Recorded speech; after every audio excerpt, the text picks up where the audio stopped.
ਵਾਹਿਗੁਰੂ ਜੀ ਕਾ ਖਾਲਸਾ ਵਾਹਿਗੁਰੂ ਜੀ ਕੀ ਫਤਿਹ। ਜਿਹੜੇ ਗੁਰਸਿੱਖ ਪਿਆਰੇ ਆਪਣੇ ਪਰਿਵਾਰ ਸਮੇਤ ਬੱਚਿਆਂ ਨਾਲ ਬੈਠ ਕੇ ਅਰਥਾਂ ਸਮੇਤ ਸਹਿਜ ਪਾਠ ਕਰਨਾ ਚਾਹੁੰਦੇ ਨੇ, ਉਹਨਾਂ ਵਾਸਤੇ ਇੱਕ ਕੰਟੀਨਿਊ ਸੀਰੀਜ਼ ਸ਼ੁਰੂ ਕੀਤੀ ਗਈ ਹੈ। ਅੱਧੇ ਘੰਟੇ ਦੀ ਵੀਡੀਓ ਤੁਸੀਂ ਗੁਰੂ ਦੇ ਪਿਆਰ ਵਿੱਚ ਆ ਕੇ ਫੋਲੋ ਕਰਨੀ ਹੈ। ਨਾਲੇ ਤੇ ਪਾਵਨ ਪਵਿੱਤਰ ਗੁਰਬਾਣੀ ਦਾ ਸਹਿਜ ਪਾਠ ਹੋ ਜਾਏਗਾ, ਨਾਲੇ ਅਰਥ ਸੁਣਦਿਆਂ ਸੁਣਦਿਆਂ ਸਾਡੇ ਅੰਦਰ ਇੰਸਟਾਲ ਹੋਣਗੇ। ਇਸੇ ਸਮੇਂ ਵੀ ਇਸ ਅਰਥਾਂ ਸਮੇਤ ਸਹਿਜ ਪਾਠ ਦੇ ਪਿਛਲੇ ਐਪੀਸੋਡਸ ਦੇਖਣ ਵਾਸਤੇ YouTube ਦੇ ਗੁਰਗਿਆਨ TV ਤੇ ਜਾਣਾ। ਇਹ ਲੋਗੋ ਤੁਹਾਨੂੰ ਦਿਖਾਈ ਦੇਗਾ। ਗੁਰਗਿਆਨ TV ਦੇ ਅੰਦਰ ਇੱਕ ਪਲੇਲਿਸਟ ਹੈ SGGS ਸਹਿਜ ਪਾਠ ਵਿਦ ਮੀਨਿੰਗਸ। ਉਸ ਵਿੱਚ ਇਹ ਸਾਰੇ ਐਪੀਸੋਡਸ ਤੁਹਾਨੂੰ ਮਿਲ ਜਾਣਗੇ। ਜੇ ਤੁਸੀਂ ਹਾਲੇ ਤੱਕ ਗੁਰਗਿਆਨ TV ਸਬਸਕ੍ਰਾਈਬ ਨਹੀਂ ਕੀਤਾ ਤਾਂ ਪਲੀਜ਼ ਸਬਸਕ੍ਰਾਈਬ ਦਾ ਬਟਨ ਜ਼ਰੂਰ ਦਬਾ ਦੇਣਾ, ਤਾਂ ਕਿ ਹਰ ਵੀਡੀਓ ਦਾ ਨੋਟੀਫਿਕੇਸ਼ਨ ਤੁਹਾਨੂੰ ਪਹੁੰਚ ਜਾਇਆ ਕਰੇ। ਜਿਨ੍ਹਾਂ ਨੂੰ ਉਪਰਾਲਾ ਚੰਗਾ ਲੱਗਿਆ, ਆਪਣੇ ਮਿੱਤਰਾਂ, ਦੋਸਤਾਂ, ਰਿਸ਼ਤੇਦਾਰਾਂ ਨੂੰ ਜ਼ਰੂਰ ਇਹ ਲਿੰਕ ਭੇਜਣਾ। ਹਰ ਇੱਕ ਨੂੰ ਦੱਸਣਾ, ਆਓ ਲਾਹੇ ਪ੍ਰਾਪਤ ਕਰੀਏ ਜੀ। ਮਨ ਪੀਵੈ ਸੁਣ ਸ਼ਬਦ ਵਿਚਾਰਾ, ਮਨ ਪੀਵੈ ਸੁਣ ਸ਼ਬਦ ਵਿਚਾਰਾ, ਜਿਮ ਜਿਮ ਵਰਸੈ ਅੰਮ੍ਰਿਤ ਧਾਰਾ, ਮਨ ਪੀਵੈ ਸੁਣ ਸ਼ਬਦ ਵਿਚਾਰਾ। ਵਾਹਿਗੁਰੂ ਜੀ ਕਾ ਖਾਲਸਾ ਵਾਹਿਗੁਰੂ ਜੀ ਕੀ ਫਤਿਹ। ਅੱਜ ਆਪਾਂ ਸ੍ਰੀ ਗੁਰੂ ਗ੍ਰੰਥ ਸਾਹਿਬ ਜੀ ਦੇ ਪੰਨਾ ਨੰਬਰ 47 ਸ੍ਰੀ ਰਾਗ ਦਾ 84ਵਾਂ ਸ਼ਬਦ, ਪੰਜਵੇਂ ਪਾਤਸ਼ਾਹ ਦਾ 14ਵਾਂ ਸ਼ਬਦ। ਇਸ ਸ਼ਬਦ ਦੇ ਵਿੱਚੋਂ ਗੁਰੂ ਦੀ ਸਿੱਖਿਆ ਪ੍ਰਾਪਤ ਕਰਾਂਗੇ। ਉਸ ਤੋਂ ਪਹਿਲਾਂ ਪਿਛਲੇ ਐਪੀਸੋਡਸ ਦੇ ਵਿੱਚ ਜੋ ਆਪਾਂ ਲਾਸਟ ਸ਼ਬਦ ਵਿਚਾਰਿਆ ਸੀ, ਉਹਦੇ ਦੂਸਰੇ ਪਦੇ ਦੀ ਦੂਜੀ ਲਾਈਨ ਧਿਆਨ ਵਿੱਚ ਕਰਨੀ। ਬਾਲਕ ਬਿਰਧ ਨਾ ਜਾਣੀਐ ਨਿਹਚਲ ਤਿਸ ਦਰਬਾਰ। ਜਿਸ ਵਾਹਿਗੁਰੂ ਜੀ ਦਾ ਦਰਬਾਰ, ਇਹ ਯੂਨੀਵਰਸ, ਉਹਦਾ ਬਣਾਇਆ ਪ੍ਰੋਸੈਸ ਨਿਹਚਲ ਅਟਲ ਦਰਬਾਰ ਹੈ ਨਾ, ਉਹਨੂੰ ਨਾ ਅਸੀਂ ਕਹਿ ਸਕਦੇ ਹਾਂ ਬਾਲਕ ਹੈ, ਨਾ ਅਸੀਂ ਕਹਿ ਸਕਦੇ ਹਾਂ ਬਿਰਧ ਹੈ। ਸਾਡੇ ਵਾਂਗ ਉਹਦੇ ਜੀਵਨ ਦੀ ਉਮਰ ਦੀ ਅਵਸਥਾ ਬਦਲਦੀ ਨਹੀਂ। ਬਾਲਕ ਸਿਧਾਂਤਕ ਇਸ਼ਾਰਾ ਅਣਜਾਣ ਵੱਲ ਹੁੰਦਾ ਹੈ ਤੇ ਬਿਰਧ ਇਸ਼ਾਰਾ ਹੁੰਦਾ ਕਮਜ਼ੋਰ ਵੱਲ। ਅਸੀਂ ਨਹੀਂ ਕਹਿ ਸਕਦੇ ਹੁੰਦੇ ਕਿ ਵਾਹਿਗੁਰੂ ਜੀ ਅਣਜਾਣ ਹੈ, ਵਾਹਿਗੁਰੂ ਜੀ ਕਮਜ਼ੋਰ ਨੇ। ਐਸੇ ਵਾਹਿਗੁਰੂ ਜੀ ਦਾ ਦਰਬਾਰ ਸਾਡੇ ਅੰਦਰ ਵੀ ਹੈ, ਅਰਥਾਂ ਤੇ ਹੈ। ਉਸ ਦੀ ਪ੍ਰੀਤ ਵਿੱਚ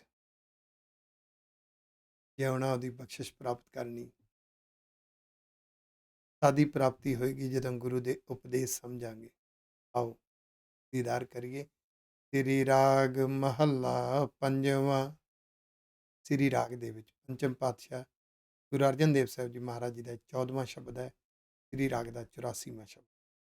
ਮਨ ਤਨ ਧਨ ਜਿਨ ਪ੍ਰਭ ਦੀਆ, ਰੱਖਿਆ ਸਹਿਜ ਸਵਾਰ। ਜਿਸ ਵਾਹਿਗੁਰੂ ਜੀ ਨੇ ਅੱਜ ਸਾਨੂੰ ਜੀਵਨ ਦਿੱਤਾ ਨਾ, ਇਸ ਸਰੀਰ ਦੇ ਅੰਦਰ ਮਨ ਰੱਖ ਦਿੱਤਾ, ਸੁਭਾਅ ਵਿਚਾਰਾਂ ਦੀ ਸ਼ਕਤੀ, ਸਰੀਰ ਦਿੱਤਾ,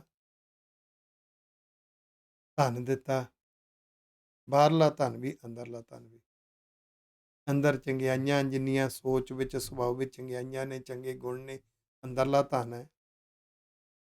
ਜਿੰਨਾ ਅੰਦਰ ਗਿਆਨ ਸੋਝੀ ਹੈ, ਅੰਦਰਲਾ ਧਨ ਹੈ।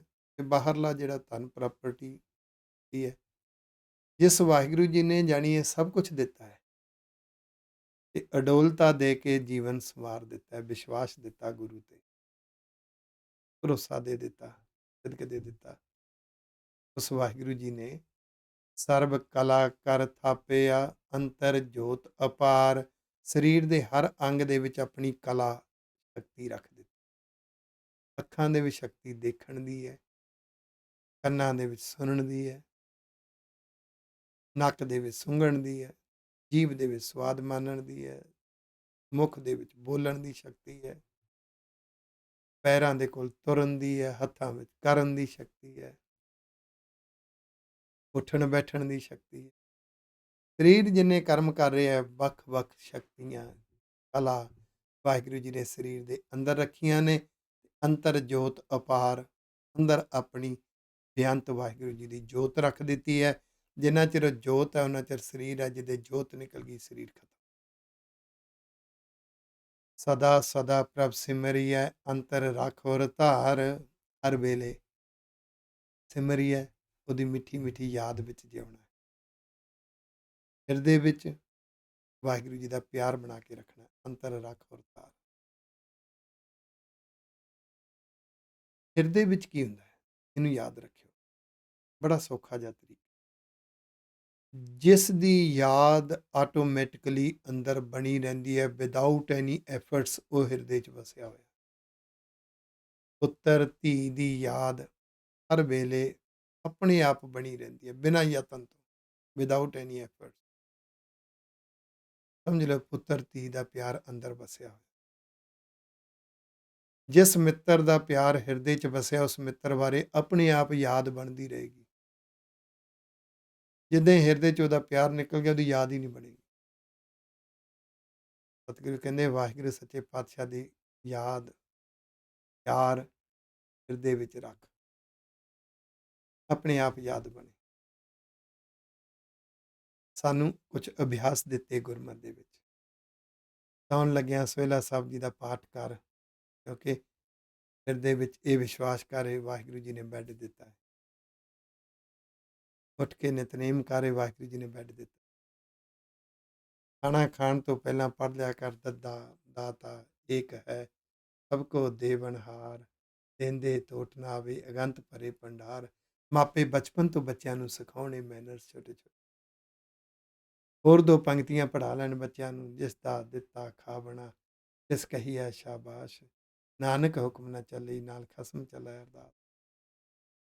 ਇਹ ਅਭਿਆਸ ਨੇ, ਇਹਦੇ ਵਿੱਚੋਂ ਯਾਦ ਬਣੇਗੀ, ਵਾਹਿਗੁਰੂ ਜੀ ਦਾ ਦਿੱਤਾ ਖਾ ਰਹੇ ਹਾਂ। ਫਿਰ ਇਹਦਾ ਵੀ ਇੱਕ ਸਵਾਦ ਆਉਂਦਾ ਹੈ, ਇਹ ਮੰਨ ਕੇ ਕਿ ਵਾਹਿਗੁਰੂ ਜੀ ਨੇ ਦਿੱਤਾ। ਫਿਰ ਬੱਚਾ ਸਵਾਦਾਂ ਪਿੱਛੇ, ਰਸਾਂ ਪਿੱਛੇ ਮਾਪਿਆਂ ਨਾਲ ਰੁੱਸੇਗਾ ਨਹੀਂ, ਆਹ ਨਹੀਂ ਮੈਂ ਖਾਣਾ, ਆਹ ਨਹੀਂ ਖਾਣਾ, ਮੈਨੂੰ ਤਾਂ ਆਹੀ ਬਣਾ ਕੇ ਦਿਓ। ਉਹ ਇੱਦਾਂ ਰੁੱਸ ਕੇ ਘਰ ਦਾ ਮਾਹੌਲ ਖਰਾਬ ਨਹੀਂ ਕਰੇਗਾ, ਜੇ ਮਾਂ ਸੰਸਕਾਰ ਦੇਣ ਵਿੱਚ ਕਾਮਯਾਬ ਹੋ ਜਾਵੇ। ਆਪਾਂ ਦੇਖਦੇ ਹਾਂ ਜਿਨ੍ਹਾਂ ਨੂੰ ਇਸ ਗੱਲ ਦਾ ਅੰਦਰ ਵਿਸ਼ਵਾਸ ਆ ਜਾਂਦਾ ਨਾ ਕਿ ਵਾਹਿਗੁਰੂ ਦਾ ਦਿੱਤਾ ਹੈ, ਇਸ ਪਿਆਰ ਵਿੱਚ ਜਦੋਂ ਲੰਗਰ ਛਕਦੇ ਨੇ ਨਾ, ਉਹ ਰੁੱਖਾ ਮਿੱਸਾ ਵੀ ਕਮਾਲ ਦਾ ਆਨੰਦ ਦਿੰਦਾ। ਆਖੋ ਹਿਰਦੇ ਵਿੱਚ ਪਿਆਰ ਜਗਾ, ਮੇਰੇ ਮਨ ਹਰ ਬਿਨ ਅਬਰ ਨਾ ਕੋਏ, ਹੈ ਮਨਾ, ਵਾਹਿਗੁਰੂ ਜੀ ਤੋਂ ਬਿਨਾਂ ਕੋਈ ਵੀ ਨਹੀਂ, ਅਸਲੀ ਮਦਦਗਾਰ ਕੋਈ ਵੀ ਨਹੀਂ। ਬਖਸ਼ਿਸ਼ ਵਾਹਿਗੁਰੂ ਜੀ ਤੋਂ ਹੀ ਮਿਲਣੀ ਹੈ। ਪ੍ਰਭ ਸ਼ਰਨਾਈ ਸਦਾ ਰਹੋ, ਦੁਖ ਨਾ ਵਿਆਪੈ ਕੋਏ, ਰਹਾਓ। ਸ਼ਬਦ ਦਾ ਸੈਂਟਰਲ ਆਈਡੀਆ ਹੈ ਰਹਾਓ। ਵਾਹਿਗੁਰੂ ਜੀ ਦੀ ਸ਼ਰਨ ਪੈ, ਸਰੈਂਡਰ ਹੋ ਕੇ ਜਿਉ, ਸਮਰਪਿਤ ਹੋ ਕੇ। ਦੋ ਚੀਜ਼ਾਂ ਯਾਦ ਰੱਖਣੀ, ਵਾਹਿਗੁਰੂ ਜੀ ਦੇ ਗੁਣਾਂ ਨੂੰ ਵਰਤਣਾ, ਪਰਉਪਕਾਰ ਲਈ ਵਰਤਣਾ, ਗੁਣਾਂ ਵਾਲਾ ਜੀਵਨ, ਨੰਬਰ 1। ਨੰਬਰ 2, ਗੁਰੂ ਦੇ ਉਪਦੇਸ਼ ਨੂੰ ਸਮਝਣਾ, ਸਿੱਖਣਾ ਤੇ ਉਪਦੇਸ਼ ਅਨੁਸਾਰ ਜਿਉਣਾ, ਗੁਰੂ ਸਾਹਿਬ ਦੀ ਸਿੱਖਿਆ ਅਨੁਸਾਰ ਜਿਉਣਾ। ਇਹਨੂੰ ਕਹਿੰਦੇ ਨੇ ਪ੍ਰਭੂ ਦੀ ਸ਼ਰਨ, ਗੁਰੂ ਦੀ ਸ਼ਰਨ। ਸਤਿਗੁਰੂ ਕਹਿੰਦੇ ਹਰ ਵੇਲੇ ਸਦਾ ਰਹੋ। ਦੁੱਖ ਨਾ ਵਿਆਪੈ ਕੋਏ, ਦੁੱਖ ਆ ਸਕਦੇ ਨੇ, ਤੈਨੂੰ ਵਿਆਪਣਗੇ ਨਹੀਂ, ਭਾਵ ਤੈਨੂੰ ਦੁਖੀ ਨਹੀਂ ਕਰਨਗੇ। ਆਖੋ ਜਿਹੜਾ ਅੰਦਰੋਂ ਮਜ਼ਬੂਤ ਹੁੰਦਾ ਨਾ, ਪੰਜਾਬ ਦੇ ਪਿੰਡਾਂ ਵਿੱਚ ਦੇਖਿਆ, ਬਜ਼ੁਰਗ ਖੇਤ ਵਿੱਚ ਕੰਮ ਕਰਦੇ, ਹੱਥ 'ਤੇ ਦਾਤੀ ਲੱਗੀ, ਇੰਨਾ ਖੂਨ ਨਿਕਲਣ ਲੱਗ ਪਿਆ। ਇੱਕ ਸ਼ਹਿਰੀ ਦੇਖਦਾ, ਉਹ ਮਾਈ ਗੋਡ ਇੰਨਾ ਖੂਨ ਨਿਕਲ ਰਿਹਾ, ਉਹ ਮਿੱਟੀ ਲਾਉਂਦਾ ਹੱਥ 'ਤੇ, ਪੱਠੇ ਵੱਢਣ ਲੱਗ ਜਾਂਦਾ। ਅੰਕਲ ਬਾਪੂ ਇੰਨਾ ਖੂਨ ਨਿਕਲਿਆ, ਤੇਰੇ ਸੱਟ ਲੱਗੀ? ਉਹ ਕਹਿੰਦਾ ਪੁੱਤ ਕੁਛ ਵੀ ਨਹੀਂ, ਇਹ ਤਾਂ ਰੋਜ਼ ਹੀ ਹੁੰਦੀਆਂ ਰਹਿੰਦੀਆਂ। ਨੋਟ ਕਰਿਓ, ਉਹ ਦੁੱਖ ਉਹਨੂੰ ਸਤਾ ਨਹੀਂ ਸਕਿਆ, ਵਿਆਪਿਆ ਹੀ ਨਹੀਂ। ਆਖੋ ਵਾਹਿਗੁਰੂ। ਇੱਕ ਬੰਦਾ ਛੋਟਾ ਜਿਹਾ ਕੰਡਾ ਚੁੱਭ ਜਾਵੇ, ਬੜਾ ਕਲਪਦਾ।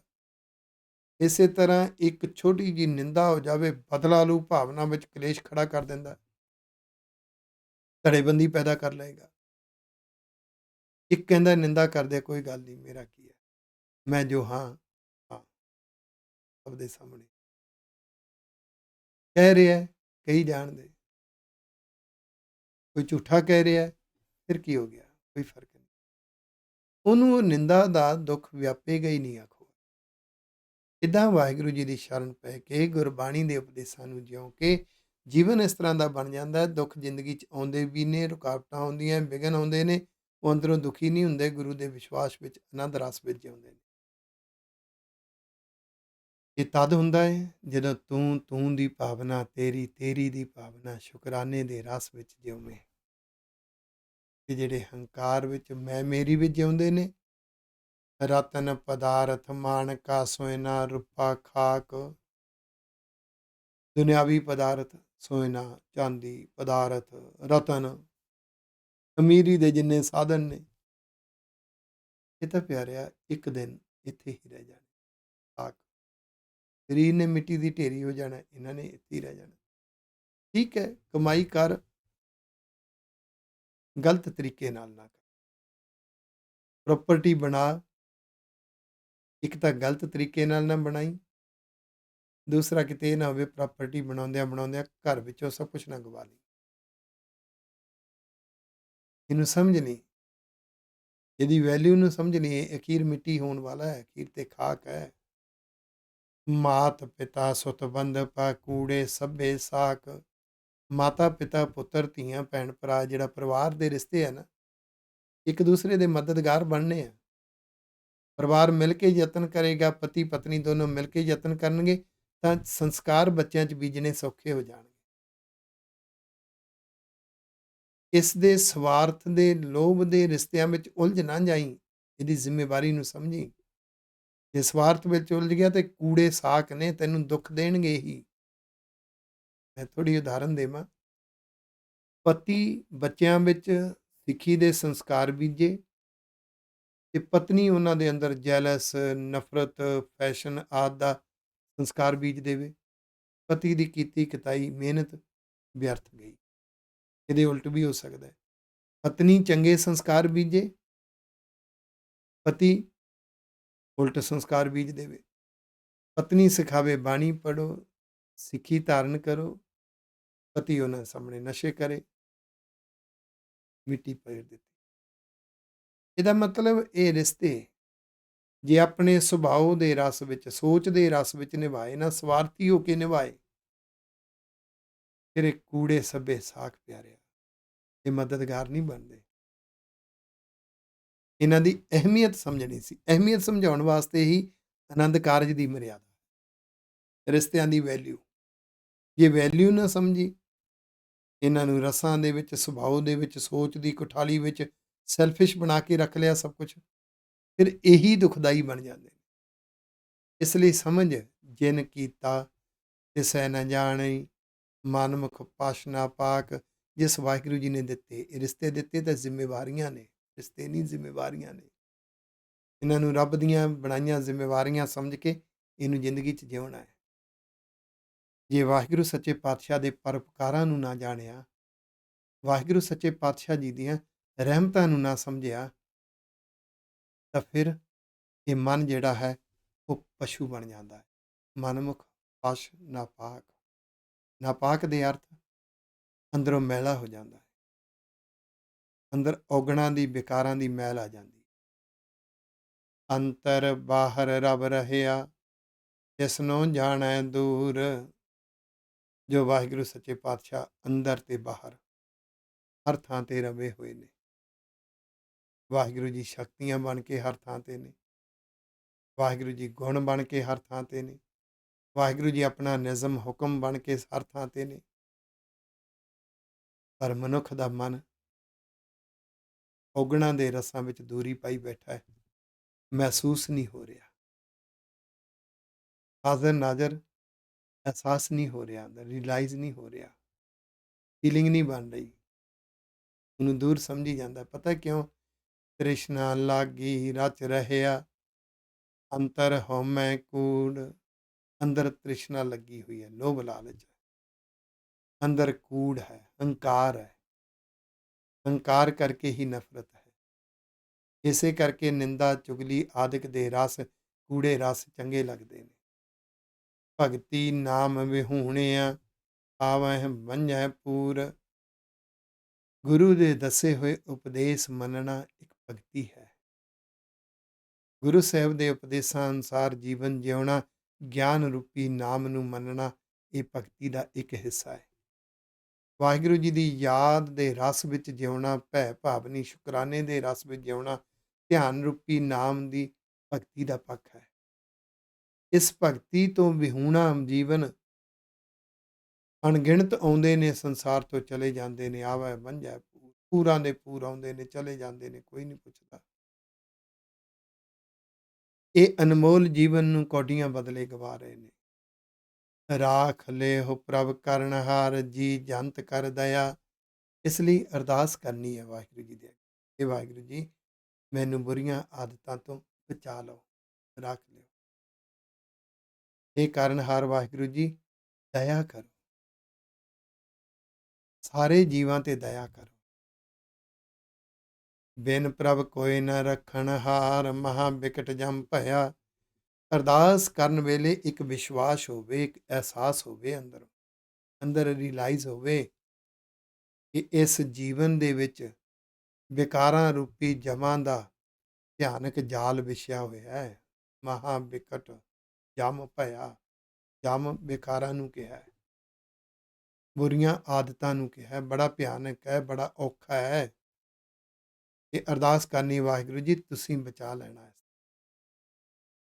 ਨਾਨਕ ਨਾਮ ਨਾ ਵਿਸਰ, ਕਰ ਆਪਣੀ ਹਰ ਮਾਇਆ। ਇਹ ਨਾਨਕ ਜੀ ਇੱਦਾਂ ਅਰਦਾਸ ਕਰਨੀ, ਵਾਹਿਗੁਰੂ ਜੀ ਤੁਹਾਡਾ ਗਿਆਨ ਰੂਪੀ ਨਾਮ ਵੀ ਮੈਨੂੰ ਭੁੱਲੇ ਨਾ, ਤੇ ਧਿਆਨ ਰੂਪੀ ਨਾਮ ਵੀ ਭੁੱਲੇ ਨਾ।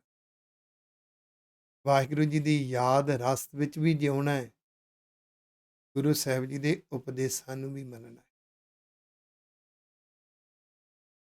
ਗੁਰਸਿੱਖੀ, ਗੁਰਮਤ, ਗੁਰਬਾਣੀ, ਇਹਦੇ ਨਾਲ ਪਿਆਰ ਕਰਨਾ ਹੈ।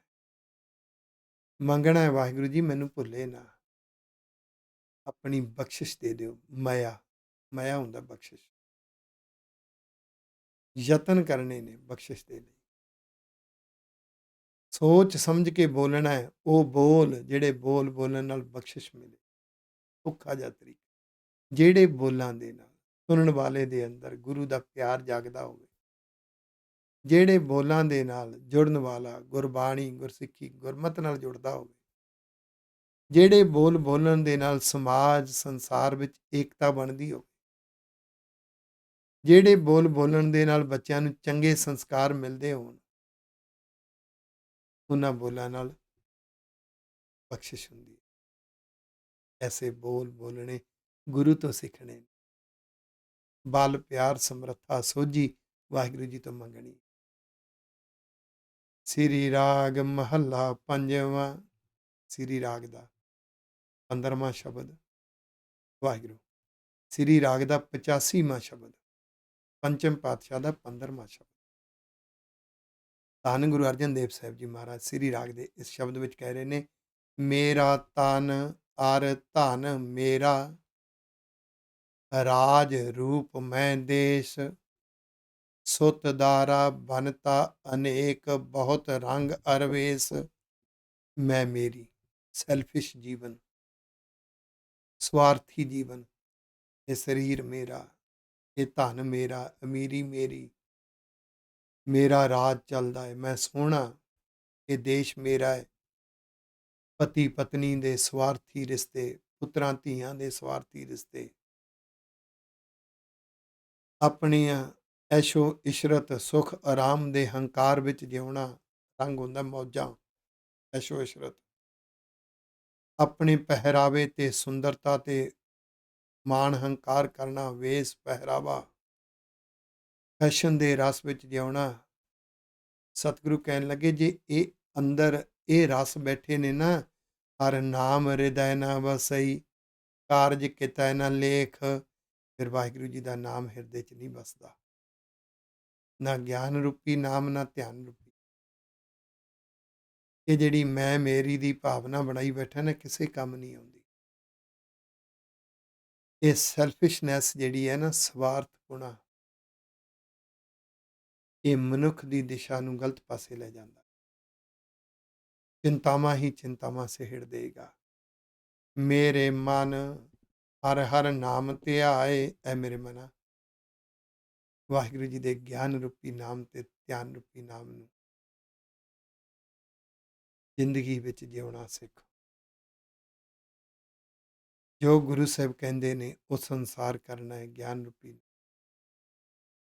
ਇਹੋ ਹੀ ਤੇ ਗੁਰ ਸਰੂਪ ਦੇ ਦੀਦਾਰ ਨੇ, ਇਹੋ ਹੀ ਤੇ ਸਤਿਗੁਰ ਸਰੂਪ ਦੀਆਂ ਰਹਿਮਤਾਂ ਨੇ। ਫਿਰ ਵਾਹਿਗੁਰੂ ਜੀ ਦੀ ਯਾਦ ਰਸ ਵਿੱਚ, ਉਹਦੇ ਸ਼ੁਕਰਾਨੇ ਵਿੱਚ, ਭੈ ਭਾਵਨੀ ਵਿੱਚ ਜਿਉਣਾ। ਇਹ ਜ਼ਿੰਦਗੀ ਦਾ ਅਸਲੀ ਮਕਸਦ ਹੈ।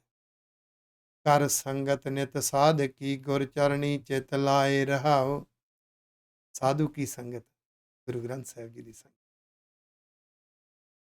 ਗੁਰੂ ਦੇ ਚਰਨ, ਗੁਰੂ ਦੇ ਉਪਦੇਸ਼, ਗੁਰੂ ਸਾਹਿਬ ਦੀ ਬਾਣੀ ਨੂੰ ਸਹਿਜੇ ਸਹਿਜੇ ਅਰਥ ਸਮਝਣ ਦੀ ਭਾਵਨਾ ਦੇ ਨਾਲ ਸਹਿਜੇ ਸਹਿਜੇ ਪਾਠ ਕਰਨਾ।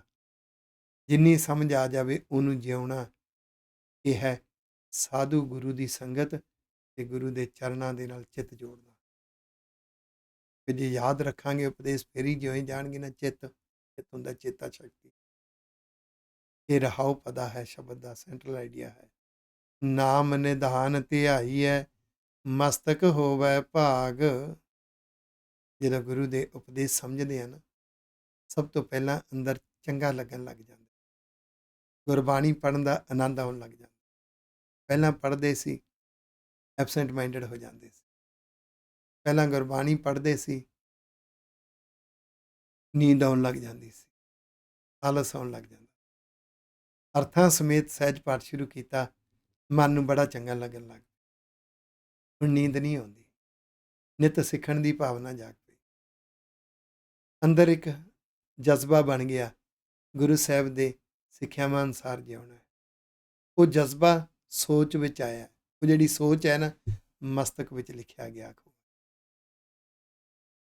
ਅੰਦਰ ਚੰਗਾ ਭਾਗ ਬਣ ਗਿਆ, ਸੁਭਾਅ ਦਾ, ਸੋਚ ਦਾ ਚੰਗਾ ਹਿੱਸਾ ਬਣ ਗਿਆ। ਮਸਤਕ ਹੋਵੇ ਭਾਗ। ਕਾਰਜ ਸਭ ਸਵਾਰੀ ਹੈ, ਗੁਰ ਕੀ ਚਰਣੀ ਲਾਗ। ਫਿਰ ਤੇਰੀ ਜ਼ਿੰਦਗੀ ਦੇ ਵਿੱਚ ਜਿਹੜਾ ਲਕਸ਼ ਬਣ ਗਿਆ ਨਾ, ਉਹ ਗੁਰਮੁਖ ਬਖਸ਼ਿਸ਼ ਪ੍ਰਾਪਤ ਕਰਨੀ। ਤੈਨੂੰ ਲੱਗਦਾ ਆਹ ਕਾਰਜ ਬਹੁਤ ਜ਼ਰੂਰੀ ਹੈ। ਗੁਣਾਂ ਵਿੱਚ ਜਿਉਣਾ, ਇਹ ਬਾਕੀ ਸਾਰੇ ਕਾਰਜਾਂ ਨਾਲੋਂ ਆਹ ਜ਼ਰੂਰੀ ਹੈ। ਗੁਣਾਂ ਰਾਹੀਂ ਪਰਉਪਕਾਰ ਕਰਨਾ। ਜ਼ਿੰਦਗੀ 'ਚ ਲੱਖ ਰੁਝੇਵੇਂ ਹੋਣ, ਫਿਰ ਵੀ ਟਾਈਮ ਕੱਢਣਾ, ਕੁਛ ਨਾ ਕੁਛ ਪਰਉਪਕਾਰ ਵਾਸਤੇ ਟਾਈਮ ਕੱਢਣਾ। ਇਹ ਜਿਹੜੀ ਸੋਚ ਬਣ ਗਈ ਨਾ, ਅੰਦਰ ਜਿਹੜਾ ਚੰਗਾ ਭਾਗ ਬਣ ਗਿਆ, ਅੰਦਰ ਵਾਹਿਗੁਰੂ ਜੀ ਦੀ ਕਿਰਪਾ ਹੋ ਗਈ, ਗੁਰੂ ਦੇ ਚਰਨਾਂ ਨਾਲ ਜੁੜ ਗਿਆ। ਮਸਤਕ ਦੇ ਭਾਗ ਚੰਗੇ ਭਾਗ ਬਣ ਗਏ। ਆਹ ਜਿਹੜੇ ਕਾਰਜ ਤੈਨੂੰ ਲੱਗਿਆ ਨਾ, ਆਹ ਕਾਰਜ ਜ਼ਰੂਰੀ ਨੇ, ਤੇਰੇ ਵਾਹਿਗੁਰੂ ਜੀ ਸੰਵਾਰ ਦਿੰਦੇ। ਕਦੋਂ? ਗੁਰ ਕੀ ਚਰਣੀ ਲਾਗ। ਗੁਰੂ ਦੇ ਉਪਦੇਸ਼ਾਂ ਨੂੰ ਮੰਨਣਾ ਸ਼ੁਰੂ ਕਰਾ ਮਨਾ। ਐ ਮਨਾ, ਗੁਰੂ ਸਾਹਿਬ ਦੇ ਉਪਦੇਸ਼ ਮੰਨੇਗਾ ਨਾ, ਫਿਰ ਤੂੰ ਗੁਰੂ ਦੀ ਚਰਨੀ ਲੱਗਿਆ। ਹਉਮੈ ਰੋਗ ਭ੍ਰਮ ਕੱਟੀ ਹੈ, ਨਾ ਆਵੈ ਨਾ ਜਾਗ। ਅੰਦਰ ਬੜੀ ਹਉਮੈ ਸੀ, ਲੱਗਦਾ ਸੀ ਮੈਨੂੰ ਸਭ ਪਤਾ ਹੈ, ਮੇਰਾ ਸੁਭਾਅ ਪਰਫੈਕਟ ਹੈ, ਮੇਰੀ ਸੋਚ ਪਰਫੈਕਟ ਹੈ। ਪਰ ਗੁਰੂ ਦੇ ਉਪਦੇਸ਼ ਮੰਨਦੇ ਆ ਨਾ, ਗੁਰੂ ਦੇ ਚਰਨੀ ਲੱਗਦੇ ਆ, ਪਤਾ ਲੱਗਿਆ ਨਹੀਂ ਨਹੀਂ, ਸੁਭਾਅ ਸੰਵਾਰਨ ਦੀ ਲੋੜ ਸਦਾ ਹੈ, ਸੋਚ ਸੰਵਾਰਨ ਦੀ ਲੋੜ ਹੈ। ਅੰਦਰੋਂ ਰੋਗ ਮਿਟ ਗਿਆ। ਮੈਂ ਨਿਤ ਗੁਰੂ ਤੋਂ ਸਿੱਖਣਾ ਹੈ, ਨਿਤ ਆਪਣੇ ਸੁਭਾਅ ਨੂੰ ਬਦਲਣਾ ਹੈ, ਤਾਂ ਕਿ ਮੇਰਾ ਸੁਭਾਅ ਆਬਣਾ ਜਾਬਣਾ, ਬੁਰੇ ਪਾਸੇ ਜਾਣ ਦੀ ਪ੍ਰਵਿਰਤੀ, ਰੌਂਗ ਅਟੈਂਸ਼ਨ ਅੰਦਰੋਂ ਖਤਮ ਹੋ ਜਾਵੇ। ਨਿੰਦਾ ਚੁਗਲੀ ਮਾਨਣ ਦੀ ਇੱਛਾ ਹੀ ਖਤਮ ਹੋ ਜਾਵੇ। ਸੋਝੀ ਜਾਗ ਪਵੇ। ਜਿੱਥੇ ਨਿੰਦਾ ਚੁਗਲੀ ਹੁੰਦੀ, ਉੱਥੇ ਬੈਠ ਕੇ ਲੈਣਾ ਵੀ ਕੀ ਹੈ। ਨਫ਼ਰਤ ਦਾ ਰਸ ਮਾਨਣ ਦੀ ਸੋਝੀ ਆ ਜਾਵੇ। ਇਹ ਨਫ਼ਰਤ ਹੈ, ਨਾ ਨਾ ਮਨਾ। ਮੈਂ ਨਹੀਂ ਨਫ਼ਰਤ ਕਰਨੀ ਕਿਸੇ, ਮੈਂ ਨਹੀਂ ਬਦਲਾ ਲਊ ਭਾਵਨਾ ਰੱਖਣੀ। ਕੋਈ ਗੱਲ ਨਹੀਂ, ਹਰ ਕੋਈ ਆਪਣੀ ਆਪਣੀ ਮੱਤ ਵਰਤ ਰਿਹਾ। ਜਿਹੋ ਜੀ ਮੱਤ ਵਰਤ ਰਿਹਾ, ਕੋਈ ਗੱਲ ਨਹੀਂ, ਹੋਏ ਜਿਹੋ ਦੇ ਕਰਮ ਹੈ। ਕਰ ਸੰਗਤ ਤੂੰ ਸਾਧ ਕੀ, 860 ਤੀਰਥ ਨਾਉ। ਜਦੋਂ ਗੁਰੂ ਦੀ ਸੰਗਤ ਹੁੰਦੀ ਨਾ, ਗੁਰੂ ਦੇ ਉਪਦੇਸ਼ਾਂ ਨੂੰ ਸਮਝਦਾ, ਉਪਦੇਸ਼ ਨੂੰ ਜਿਉਣਾ ਚਾਹੁੰਦਾ, ਉਹ ਜਿਹੜੀ ਆਵਾਜ਼ ਹੈ ਨਾ ਮੇਰੇ ਗੁਰੂ ਸਾਹਿਬ ਦੀ, ਗੁਰੂ ਸਾਹਿਬ ਕੀ ਕਹਿ ਰਹੇ ਨੇ, ਉਹ ਸਤਿਗੁਰ ਸਰੂਪ ਜੋ ਹੈ, ਉਹ ਸੱਚਾ ਗਿਆਨ, ਗਿਆਨ ਦਾ ਇੱਕ ਐਸਾ ਤੀਰਥ ਹੈ, ਐਸਾ ਸਰੋਵਰ ਹੈ। ਮੈਂ ਤੇ ਕਹਾਂਗਾ ਉਹ ਗਿਆਨ ਦਾ ਸਮੁੰਦਰ ਹੈ। ਮਨ ਉਹਦੇ ਵਿੱਚ ਨਹਾਉਂਦਾ ਹੈ, ਉਹਦੇ ਮੁਕਾਬਲੇ ਤੇ 18 ਤੀਰਥਾਂ ਦਾ ਇਸ਼ਨਾਨ ਹੀ ਤੁੱਛ ਦੀ ਖੇਡ ਹੈ। ਅਸਲੀ ਇਸ਼ਨਾਨ ਜੋ ਗੁਰੂ ਸਾਹਿਬ ਕਹਿ ਰਹੇ ਨੇ, ਮਨ ਉਸ ਗਿਆਨ ਵਿੱਚ ਡੁੱਬੀ ਲਾਵੇ, ਆਪਣੇ ਸੁਭਾਅ ਨੂੰ ਸ਼ਿੰਗਾਰੇ। ਸਤਿਗੁਰੂ ਕਹਿੰਦੇ ਇਸ ਤਰ੍ਹਾਂ ਸੰਗਤ ਕਰ ਤੂੰ, ਜੀਉ ਪ੍ਰਾਣ ਮਨ ਤਨ ਹਰੇ, ਸਾਚਾ ਇਹ ਸੁਆਓ। ਮਨ ਤਨ ਜੀਉ ਪ੍ਰਾਣ, ਸੁਭਾਅ, ਸੋਚ, ਵਿਚਾਰਧਾਰਾ, ਭਾਵਨਾਵਾਂ, ਇਹ ਹਰਿਆਵਲ ਆ ਜਾਂਦੀ ਹੈ, ਇਹਨਾਂ 'ਚ ਕਿਹੜਾ ਆ ਜਾਂਦਾ, ਚੰਗੇ ਵਿਚਾਰ ਅੰਦਰ ਪੈਦਾ ਹੋ ਜਾਂਦੇ, ਚੰਗੀ ਸੋਚ ਪੈਦਾ ਹੋ ਜਾਂਦੀ, ਬਾ ਕਮਾਲ ਗੁਰੂ ਦੀਆਂ ਦਿੱਤੀਆਂ ਸੋਹਣੀਆਂ ਭਾਵਨਾਵਾਂ ਅੰਦਰ ਪੈਦਾ ਹੋ ਜਾਂਦੀਆਂ, ਗੁਰੂ ਦਾ ਜਜ਼ਬਾ ਪੈਦਾ ਹੋ ਜਾਂਦਾ, ਵਿਸ਼ਵਾਸ ਅੰਦਰ ਆ ਜਾਂਦਾ। ਇਹੋ ਹੀ ਅਸਲੀ ਮਨੋਰਥ ਦਿਖਾਈ ਦਿੰਦਾ ਸੁਆਵ। ਅਸਲੀ ਮਕਸਦ ਇਹ ਹੈ, ਇੱਥੇ ਮਿਲੈ ਵਡਿਆਈਆਂ, ਦਰਗਹਿ ਪਾਵੈ ਥਾਂ। ਸਮਾਜ ਵਿੱਚ ਵੀ ਵਡਿਆਈ ਮਿਲਦੀ ਹੈ। ਜਿਹੜੇ ਪਾਰਖੂ ਹੁੰਦੇ ਨੇ, ਉਹਨਾਂ ਦੀਆਂ ਨਜ਼ਰਾਂ ਦੇ ਵਿੱਚ ਸਤਿਕਾਰ ਪਾਤਰ ਜੀਵਨ ਬਣ ਜਾਂਦਾ। ਬੇਨਤੀ ਕਰਾਂ, ਪਾਰਖੂਆਂ ਦੀ ਸੰਸਾਰ ਦੇ ਵਿੱਚ ਵਡਿਆਈਆਂ ਮਿਲਣ ਦੇ ਅਰਥ ਇਹ ਨਹੀਂ ਹੈ ਕਿ 100% ਲੋਕ ਉਹਨੂੰ ਚੰਗਾ ਕਹਿਣਗੇ। 100% ਤਾਂ ਗੁਰੂ ਸਾਹਿਬ ਨੂੰ ਵੀ ਨਹੀਂ ਕਹਿਣ ਵਾਲੇ, ਉਹ ਵੀ ਬੇਤਾਲਾ ਭੂਤਨਾ ਕਹਿਣ ਵਾਲੇ ਲੋਕ ਉਸ ਵੇਲੇ ਵੀ ਸਨ। ਗੁਰੂ ਸਾਹਿਬ ਦੀਆਂ ਚੁਗਲੀਆਂ ਕਰ ਕਰਕੇ ਜਦੋਂ ਸੁਲਤਾਨਪੁਰ ਲੋਧੀ ਦੇ ਵਿੱਚ ਮੋਦੀਖਾਨਾ ਚਲਾਉਂਦੇ ਸੀ, ਨਵਾਬ ਦੌਲਤ ਖਾਨ ਦੇ ਕੋਲ ਚੁਗਲੀਆਂ ਕਰ ਕਰਕੇ ਕੀ ਕੁਝ ਕਰਵਾਇਆ। ਹਾਂ, ਜਿਹੜੇ ਪਾਰਖੂ ਹੁੰਦੇ ਨੇ ਨਾ, ਉਹਨਾਂ ਦੀਆਂ ਨਜ਼ਰਾਂ ਵਿੱਚ ਜੀਵਨ ਸਤਿਕਾਰ ਪਾਤਰ ਬਣ ਤੇ ਰੱਬ ਦੀ ਨਜ਼ਰ ਵਿੱਚ ਦਰਗਹਿ ਪਾਵੈ ਥਾਂ, ਰੱਬ ਦੀ ਨਜ਼ਰ ਵਿੱਚ ਬਖਸ਼ਿਸ਼ ਮਿਲ। ਕਰੇ ਕਰਾਏ ਆਪ ਪ੍ਰਭ ਸਭ ਕਿਛ ਤਿਸ ਹੀ ਹਾਥ। ਸਭ ਕੁਛ ਵਾਹਿਗੁਰੂ ਜੀ ਦੇ ਵਸ ਵਿੱਚ ਹੈ। ਉਹਦਾ ਇੱਕ ਨਿਜ਼ਮ ਬਣਾਇਆ, ਉਹਦੇ ਨਿਜ਼ਮ ਦੇ ਕੰਟਰੋਲ ਵਿੱਚ ਹੈ, ਉਹ ਆਪ ਹੀ ਕਰਾ ਰਿਹਾ। ਆਪ ਕਰਾਉਣ ਦੇ ਅਰਥ ਇਹ ਨਹੀਂ ਹੈ ਕਿ ਚੋਰ ਨੂੰ ਕਹਿੰਦਾ ਤੂੰ ਚੋਰੀ ਕਰ। ਕੁਝ ਲੋਕ ਇਸ ਭੁਲੇਖੇ ਵਿੱਚ ਹੈ। ਉਹ ਤਾਂ ਨਿਜ਼ਮ ਬਣਾਇਆ ਉਸਨੇ। ਨਿਜ਼ਮ ਕੀ ਬਣਾਇਆ?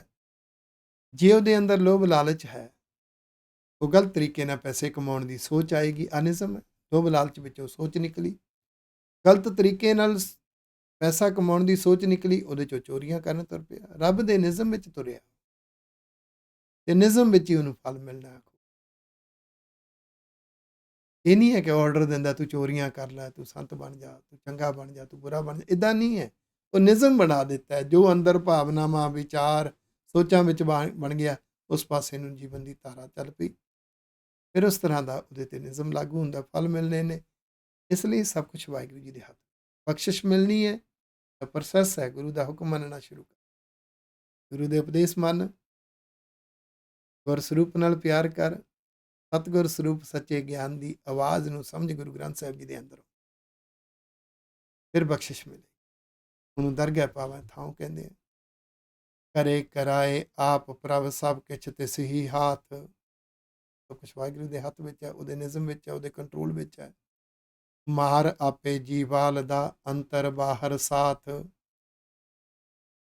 ਉਧਰਲੇ ਰਸਾਂ ਤੋਂ ਮਨ ਮਰ ਜਾਂਦਾ ਹੈ ਤੇ ਆਤਮਿਕ ਜੀਵਨ ਦੇ ਦਿੰਦਾ ਹੈ ਵਾਹਿਗੁਰੂ ਜੀ। ਅੰਦਰ ਤੇ ਬਾਹਰ ਉਸ ਤਰ੍ਹਾਂ ਦੇ ਵਰਤਾਰੇ ਵਰਤ ਜਾਂਦੇ। ਜਦੋਂ ਭਾਵਨਾ ਸ਼ੁੱਧ ਹੋ ਜਾਵੇ ਨਾ, ਇਹ ਯਾਦ ਰੱਖਿਓ, ਜਦੋਂ ਜਜ਼ਬਾ ਸ਼ੁੱਧ ਹੋ ਜਾਵੇ, ਬਾਹਰ ਵੀ ਐਸੀਆਂ ਹੀ ਗੁਰਮੁਖ ਰੂਹਾਂ ਨਾਲ ਮਿਲਾਪ ਹੋਣਾ ਸ਼ੁਰੂ ਹੋ ਜਾਂਦਾ। ਪਰ ਅਰਦਾਸ ਕਰਦੇ ਰਹਿਣਾ, ਨਾਨਕ ਪ੍ਰਭ ਸ਼ਰਨਾਗਤੀ ਸਰਬ ਘਟਾਂ ਕੇ ਨਾਥ। ਵਾਹਿਗੁਰੂ ਜੀ ਸਾਰਿਆਂ ਦੇ ਮਾਲਕ ਨੇ, ਉਹਨਾਂ ਦੀ ਸ਼ਰਨ ਵਿੱਚ ਸਮਰਪਿਤ ਹੋ ਕੇ ਜੀਵਨ ਜਿਓ। ਵਾਹਿਗੁਰੂ ਜੀ ਨੇ ਸਮਰਪਿਤ, ਵਾਹਿਗੁਰੂ ਜੀ ਦੇ ਗੁਣਾਂ ਵਾਲਾ ਜੀਵਨ, ਗੁਰੂ ਸਾਹਿਬ ਜੀ ਦੇ ਉਪਦੇਸ਼ ਮੰਨ ਕੇ, ਗੁਰਮਤ ਵਾਲੀ ਸੋਚ ਰੱਖ ਕੇ, ਗੁਰਮੁਖ ਸੁਭਾਅ ਵਾਲਾ ਜੀਵਨ। ਸਤਿਗੁਰੂ ਕਿਰਪਾ ਕਰ। ਹਰ ਗੁਰਸਿੱਖ ਸਹਿਜੇ ਸਹਿਜੇ ਅਰਥ ਸਮਝ ਕੇ ਸਹਿਜ ਪਾਠ ਕਰੇ। ਕਿੰਨਾ ਚੰਗਾ ਹੋਏਗਾ, ਸੋਨੇ ਤੇ ਸੁਹਾਗਾ ਬਣ ਜਾਏਗਾ ਅਗਰ ਬਚਪਨ ਤੋਂ ਹੀ ਇਸ ਪਾਸੇ ਤੁਰ ਪਵੇ। ਬਚਪਨ ਤੋਂ ਅਰਥਾਂ ਸਮੇਤ ਸਹਿਜ ਪਾਠ ਕਰੇਗਾ ਨਾ, ਅੰਦਰ ਇੱਕ ਬੜੀ ਕਮਾਲ ਦੀ ਸੋਚ ਦਾ ਮਹਿਲ ਉਸਰੇਗਾ, ਕਮਾਲ ਦਾ ਸੁਭਾਅ ਬਣੇਗਾ। ਟੀਨ ਏਜ ਦੇ ਵਿੱਚ ਉਹ ਸੁਭਾਅ ਪਰਪੱਕ ਹੁੰਦਾ ਜਾਏਗਾ। ਜਵਾਨੀ ਵਿੱਚ ਸਿਦਕੀ ਹੋ ਜਾਏਗਾ, ਪਰਉਪਕਾਰੀ ਹੋ ਜਾਏਗਾ। ਸਿੱਖੀ ਤੋਂ ਡੋਲੇਗਾ ਨਹੀਂ, ਗੁਰਮਤ ਤੋਂ ਡੋਲੇਗਾ। ਸਤਿਗੁਰੂ ਕਿਰਪਾ ਕਰਨ। ਇਹ ਨਿਮਾਣਾ ਜਿਹਾ ਯਤਨ घर घर तक जितनी कि तुच्छ बुद्धि है, फाइनल वर्जन नहीं है। मेरी सोझी किनका मातर है, जिन्नी कि मैनू गुरु ने सोझी दी है उस मुताबक मैं विचार तुहाडे तक पहुँचा रहा। मेरी भावना यही है कि जिन्नी कि समझ मैनू आई है मैं उसनू वंड सकां। फाइनल वर्जन नहीं है। जिन्हों इस विचों कमजोरियां दिसन जी सदके, घाटां दिसन जी सदके, ਤੁਸੀਂ ਇਸ ਤੋਂ ਵੀ ਵਧੀਆ ਕਰਕੇ ਸੰਗਤ ਦੇ ਸਾਹਮਣੇ ਰੱਖ ਦਿਓ। ਭੁੱਲਾਂ ਚੁੱਕਾਂ ਦੀ ਖਿਮਾ। ਵਾਹਿਗੁਰੂ ਜੀ ਕਾ ਖਾਲਸਾ, ਵਾਹਿਗੁਰੂ ਜੀ ਕੀ ਮਨ ਪੀਵੈ ਸੁਣ ਸ਼ਬਦ ਵਿਚਾਰਾ